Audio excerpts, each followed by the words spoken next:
目前担任杂志社社长的张景辉，平日热爱客家事务，为了找寻客家人的足迹，常跑中国客家庄。拿着这张和客家大佬吴伯雄在中国拍摄的照片，张景辉开心地说：“为了追寻客家文化，足迹远征到中国，到了福建省却有了意外的发现。”在这里，2年半以前啊，我都去到嘅福建嘅永田區啊，也去到吳伯雄先生嘅一路吳木祠堂，也去過李登輝先生嘅一路講李木祠堂，我都去過嘅。實際一兩嘅吳木李木啊，都隔差唔多7公里。出身屏東客家莊的張景輝，執着的個性讓他從廣告 A1 成為現在5本女性雜誌的社長。當然我努力啦，都客家人嘅，啲哋努力勤儉啊，一天到7個學習哦，一個計劃啦。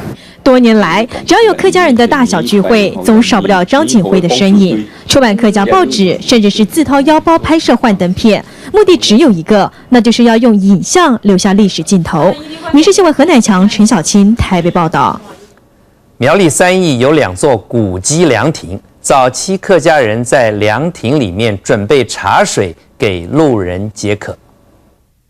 这间坐北朝南，3面墙壁都是由石块堆砌而成的茶亭，在日据时代可是苗栗3義和大湖地區的商業要道。所有水果、所有竹筍，反正有山全部都喺第2位同行去3面就抄嘅啦。目前被列为古蹟的10分洞茶亭，高山位置和干净茶水，让当年往来的旅客可以坐在凉亭里喝水休息片刻。不过，同样具有休憩功能的龙潭亭可就没那么幸运了。多年前被民众破坏成了一堆废墟，不过当地人依然记得这个100年凉亭。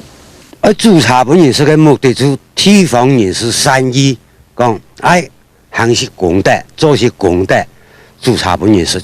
现在，当地居民希望政府能帮忙重建凉亭，让当年供应茶水的美意能够继续流传下去。民视新闻何乃强、陈小青苗栗报道。屏东有一座全国最大的曾氏客家祠堂，雕梁画栋出自知名老师傅之手，虽然年久失修，还好已经列为古迹。这一座曾姓宗祠，不论是面积或是规模，都是全国最大。屏东县政府已经把它列为古迹修复。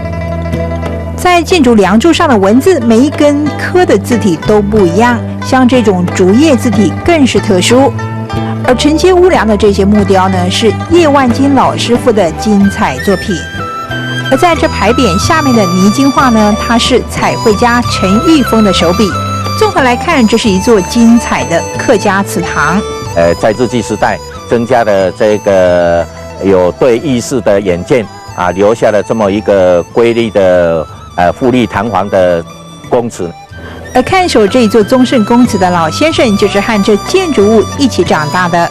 2歲就叫去嘅，4歲就6歲，爺呀都6歲嘅人，一個6太傅嘅人隨身爺來啊，一個祠堂。雕刻師傅說，細看當年精緻裝飾的工法，現在得要花個2億元才做得起來。民視新聞李惠美、李連顯屏東報道。